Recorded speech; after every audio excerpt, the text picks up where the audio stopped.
Hi friends, क्या आपको गर्दन में दर्द के साथ साथ सिर में भी दर्द होता है? सिर में करंट जैसा, सिर में भारीपन सा महसूस होता है, चिड़चिड़ापन रहता है, घबराहट होती है, बेचैनी जैसी महसूस होती है? क्या आपको चक्कर जैसा आता है, वॉमिटिंग जैसी फील होती है? अगर इन सब दिक्कतों से आप परेशान हैं तो हो सकता है आपको सर्वाइकोजेनिक हेडेक की दिक्कत हो। लेकिन आप इसको पहचानेंगे कैसे कि ये सर्वाइकोजेनिक हेडेक है या माइग्रेन की दिक्कत है? क्योंकि माइग्रेन में भी ऐसे ही सिम्टम्स दिखते हैं। तो आज हम आपको कुछ तरीका बताएंगे जिससे आप पहचान जाएंगे, और जब आप पहचान जाएंगे तो इसमें कौन सी एक्सरसाइज करनी चाहिए, क्या टिप्स फॉलो करनी चाहिए, आज इसी के बारे में हम आपको डिटेल से बताएंगे। तो अगर आपको गर्दन में दर्द के साथ साथ सिर में भी दर्द रहता है तो ये वीडियो आपके लिए है। तो अगर आप चैनल पर नए हैं तो इसको जरूर सब्सक्राइब कर लीजिए, क्योंकि हम हेल्थ से रिलेटेड ऐसे ही कंटेंट बनाते रहते हैं। मैं डॉक्टर जिशान अली, फिजियोवैदिक क्लिनिक लखनऊ से।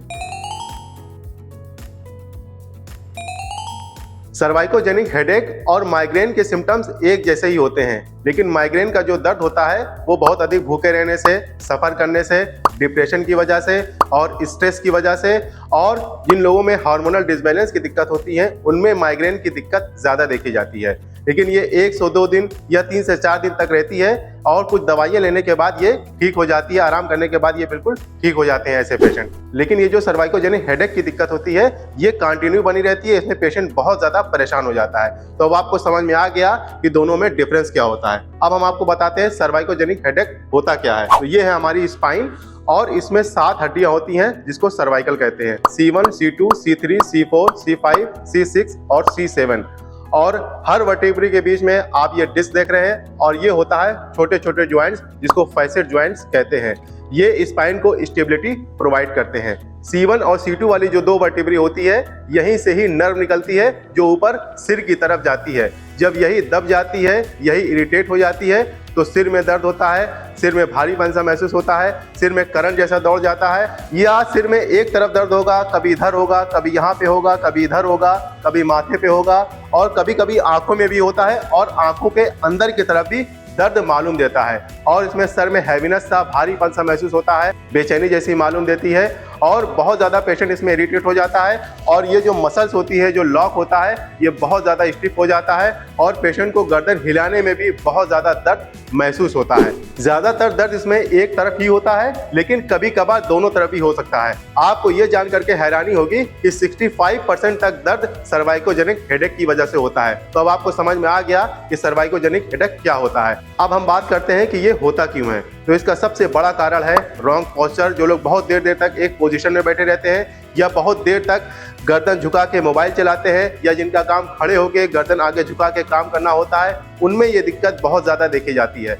या कार एक्सीडेंट की वजह से अचानक से कोई पीछे से धक्का मार दे, इसकी वजह से भी गर्दन में इंजरी होने के भी चांसेस देखे जाते हैं। इसमें अर्थराइटिस हो जाती है तो नस दबने लगती है, जिसकी वजह से गर्दन में दर्द और सिर में भी दर्द होने लगता है।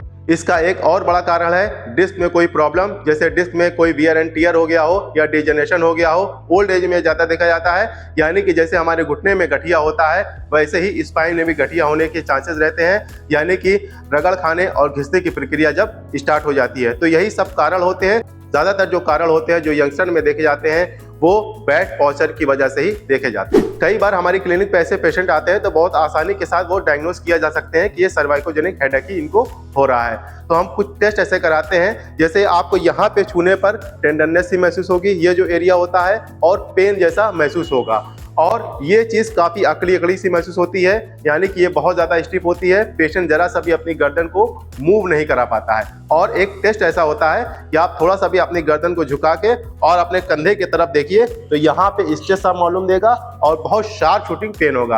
तो इससे ये पता लगाया जा सकता है कि पेशेंट को सर्वाइकोजेनिक हेडेक ही है। आप कुछ एक्सरे या MRI के जरिए कंफर्म कर सकते हैं कि ये यही दिक्कत है या और कोई प्रॉब्लम है। तो चलिए अब हम आपको एक्सरसाइज बताते हैं। एक्सरसाइज करने से पहले आप अपने गर्दन की इस एरिया की काफी अच्छी तरीके से सिकाई करिए। सिकाई बहुत ज्यादा तेज नहीं होनी चाहिए। आप एक टब में गर्म पानी ले लीजिए और उसमें सेंधा नमक डाल लीजिए, और यहाँ की आप अच्छी तरीके से सिकाई कर लीजिए। सिकाई आप 10 मिनट से ज्यादा मत करिएगा, और उसके बाद आप कुछ क्रीम ले लीजिएगा, जैसे दर्द वाला कोई तेल हो या कोई क्रीम हो, और उसको यहाँ पे रख के आप इस एरिया की काफ़ी अच्छी तरीके से मसाज करिएगा, मालिश करिएगा। तो ये जो एरिया है ये सॉफ्ट हो जाएगा। इस तरीके से देखिए, आपको 3 उंगली लेके आपको इस तरीके से ऐसे करनी है, ऊपर और नीचे ऐसे ऐसे।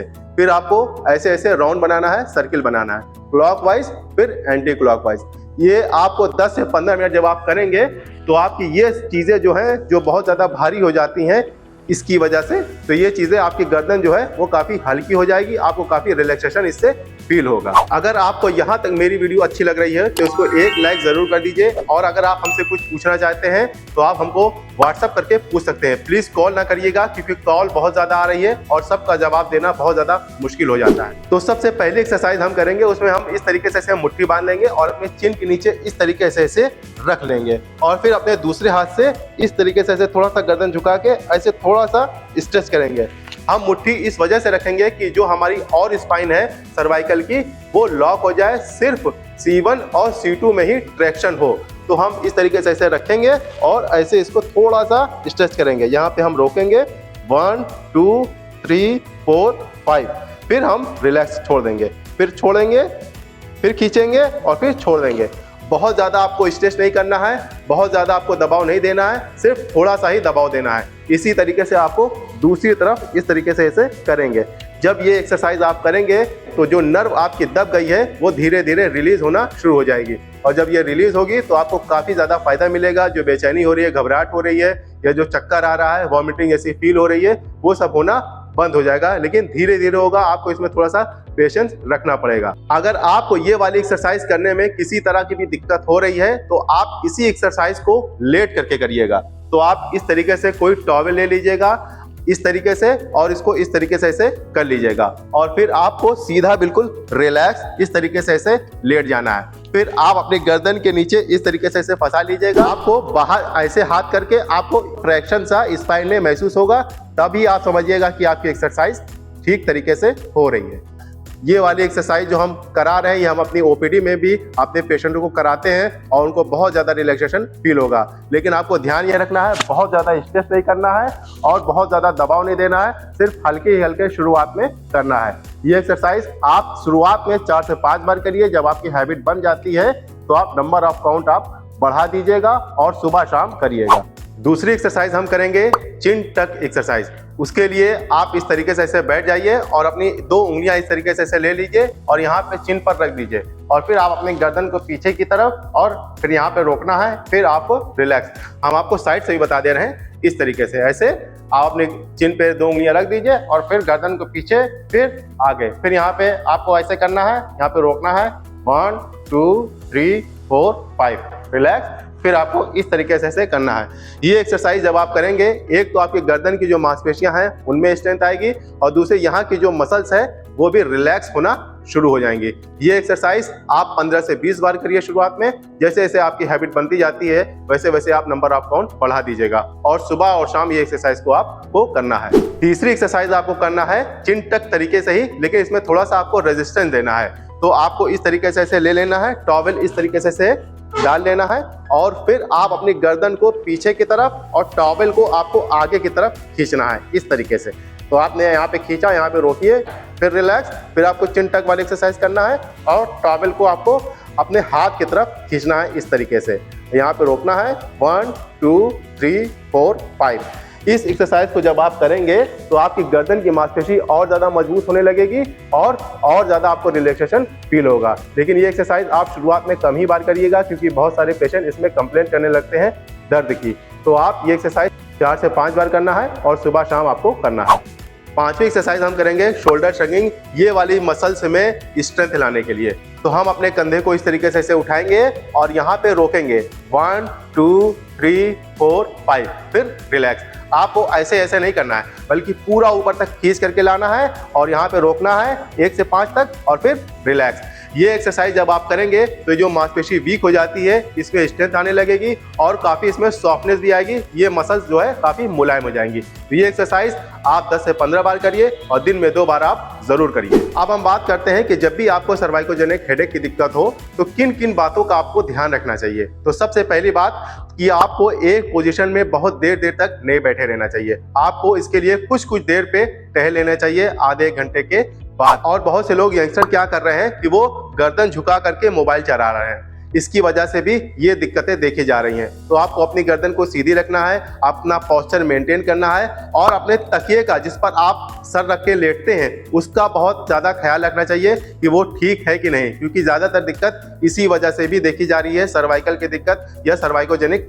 हेडेक की दिक्कत। तो तकिया आपका ऐसा होना चाहिए कि बहुत ज़्यादा मोटा ना हो और बहुत ज़्यादा पतला ना हो। अगर वो बहुत ज़्यादा मोटा होगा तो पोस्चर बिगड़ जाएगा, एंगल बिगड़ जाएगा, और अगर बहुत ज़्यादा पतला हुआ तो एक तरफ की मांसपेशी जो है वो सिकुड़ जाएगी और एक तरफ की खिंच जाएगी। इससे आपकी दिक्कत बढ़ सकती है। तो ये आपको ध्यान रखना है, और जो हमने एक्सरसाइज बताई है वो आप करिए तो आप सर्वाइकोजेनिक हेडेक की दिक्कत से बच सकते हैं। आपको ये जान करके हैरानी होगी कि ये जो हमने आपको दिक्कत बताई है ये 100% नॉन सर्जिकल केस होता है। आप सिर्फ इसको लाइफस्टाइल मॉडिफिकेशन के जरिए, एक्सरसाइज के जरिए, योगा के जरिए और फिजियोथेरेपी के जरिए इसको ठीक रख सकते हैं, मेंटेन रख सकते हैं। हमारा एक शॉर्ट चैनल भी है जिसका नाम फिजियो वैदिक शॉर्ट्स है, तो आप उस चैनल को भी जाकर सब्सक्राइब कर लीजिए, क्योंकि हम वहां भी हेल्थ से रिलेटेड वीडियोस शॉर्ट में बताते रहते हैं। तो अगर आपको वीडियो में कुछ पसंद आया हो या आप हमसे कुछ पूछना चाहते हैं तो आप उसको कमेंट बॉक्स में भी लिख सकते हैं। लेकिन अगर आप सर्वाइकोजेनिक हेडेक की दिक्कत से बचना चाहते हैं, एक्सरसाइज के साथ साथ में आप ये जानना चाहते हैं कि इसमें आपको क्या चीज खाना चाहिए, क्योंकि खान पान से भी बहुत ज्यादा